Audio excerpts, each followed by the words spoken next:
So today I have something very special in this box. You will know by the title, but I'm going to pretend that you haven't read the title because I'm a YouTuber and that's what they do. They go, oh wow, what could be in here? There is no way that you have any idea what it is. Oh golly, what is it? It's a Steam Deck!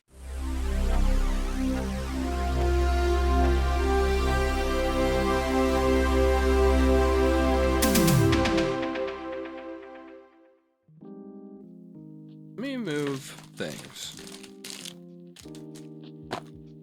All right, there you go. That's the video. See ya. All right, so here's a nice little diagram of the Steam Deck. This actually looks really cool. I guess this is supposed to be showing you some like hypothetical menus on here, alongside, you know, the obvious buttons that are permanently affixed to you. Those won't change any. You have your micro SD card slot right there, which I don't have mine yet. I ordered one online. And attention, plug in, power on. Oh golly, but how will I plug it in? Is it perhaps with this? Contents, power adapter. Probably. Man, they really like tape things, huh? Which is fine, because I really like using scissors. And here we are, the lovely little power adapter. This is a USB-C adapter, and I see that it looks pretty well built. It feels nice. It doesn't look awful. What happened to, I want to go ahead and say, whatever happened to braided cables? Like, this feels good, and it doesn't feel like that weird rubbery, like this stuff's gonna get caught. But like, what happened to braided cables? Does anyone do that still? All right, so it has a little sleeve on top of it being shipped in a carrying case, which is such an awesome like way to display your product. Having it in the carrying case, but having it be actually shipped in that case is such a cool way to be like, yeah, this case is good. Here goes nothing. A Steam Deck. They sent me a Steam Deck. Oh, that's so, look at this. Look at the, oh, look at this. It's a light. Having the strap to just easily get it out. Oh my God, that's so nice. All right, the case feels amazing, by the way. But, you know, I'll probably actually talk about the deck. Let me go ahead and plug it up. I believe it's top mounted, which I actually hate. But, you know, I'll live. All right, so I'm supposed to just plug it in and power it on. All right, I speak English. This is not my time zone. My time zone is Central. Oh, I'm just gonna be reacting to. Oh, don't look at my Wi-Fi. All right, we are downloading some updates. Shutting down Steam. I want to use it. Hold up, Bill. Okay. Oh. Well, I think the word you're looking for is restarting. You are restarting Steam. Oh my God. Welcome to Steam Deck. Before you start playing, let's take a quick tour of the device. Press any button or tap the screen to continue. This is the Steam button. Press this to access your library, settings, and more. Press and hold. This is the quick access. Press this for friends list, quick settings, etc. Power buttons up top. Volumes up top. Micro SD, bottom right. Have fun. Thank you. Dude, I do think I want to play Gunfire. Let me see. Let's go hit the Steam button. Let's go to our library. Honestly, I think at this point, I just start playing some games and I get back to you and then I show it off. So I have gone and I have spent a few days using this device and I actually feel like I have a pretty good grasp on this. There are a bunch of different things that I can show you on here. For one, the controls, I will go ahead and briefly touch on how I personally felt about using the device.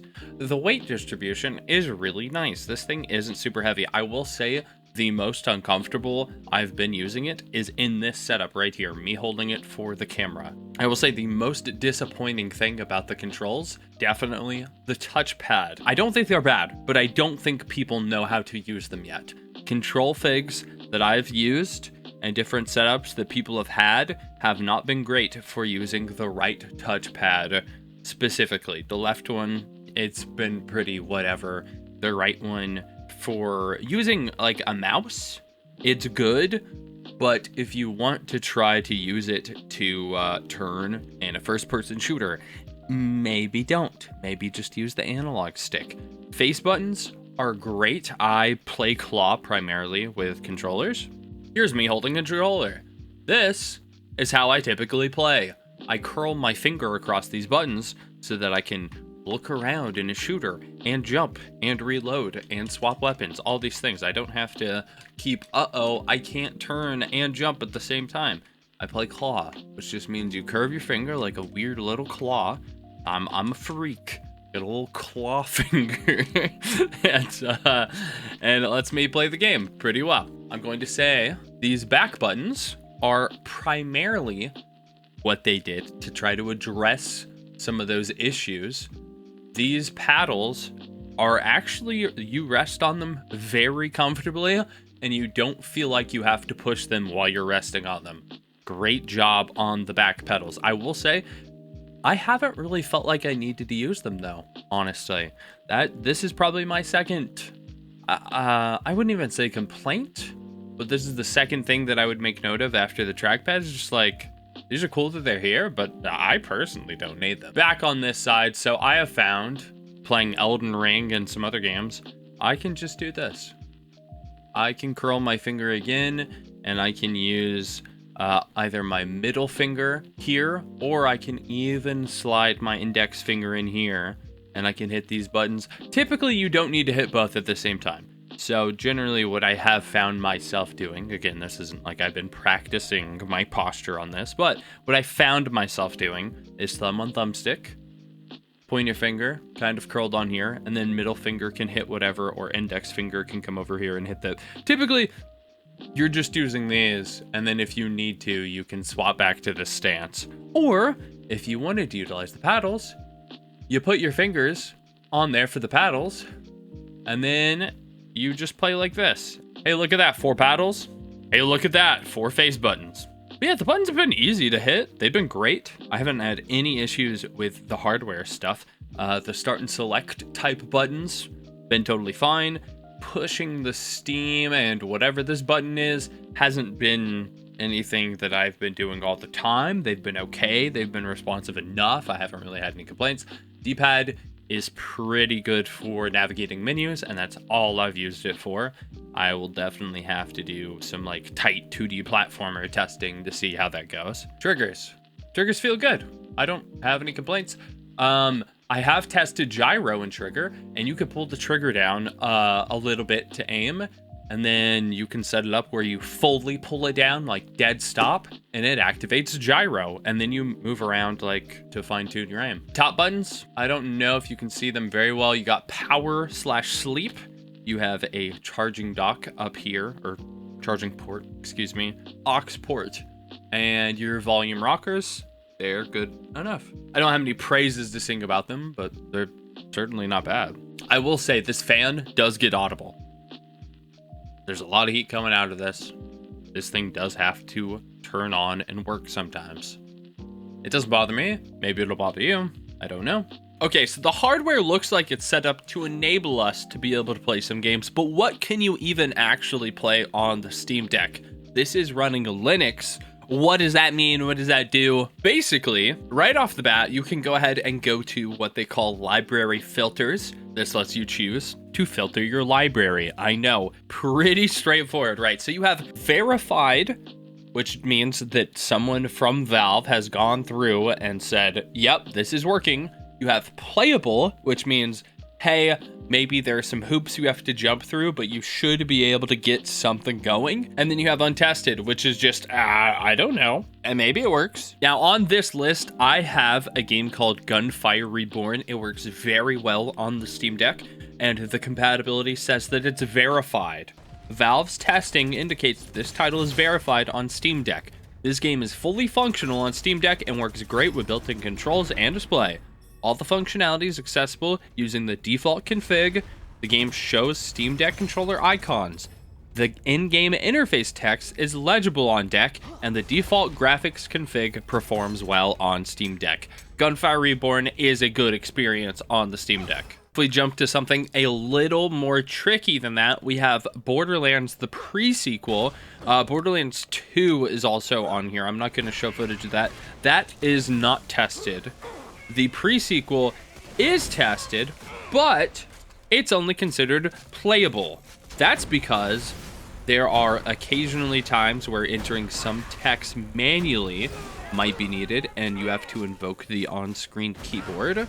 The game launcher / setup tool may require the touchscreen or virtual keyboard, or have difficult to read text. Whenever you launch the game, you do have to click on something. You can just use your finger though. It's a touchscreen. It's pretty easy. This is a pretty good one to play on the deck as well. It didn't really give me any troubles, except I had to do a compatibility layer, which is just going into the settings. You go to your properties, you go to compatibility, and instead of doing Proton Experimental, we do Proton 7.0-1. And it works just like that. And then a game I have on here that actually is not tested at all on the Steam Deck compatibility. It says Valve is still learning about this title. We do not have further information regarding Steam Deck compatibility.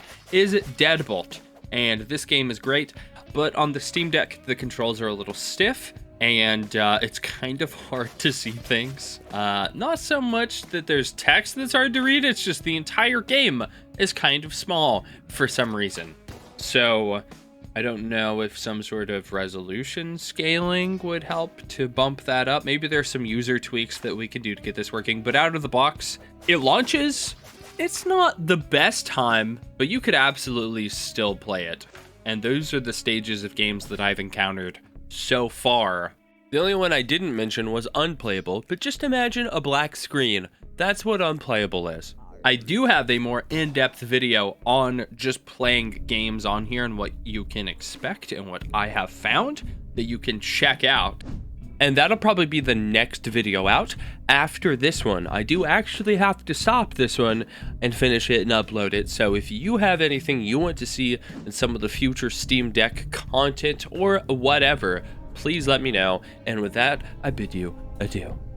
Goodbye.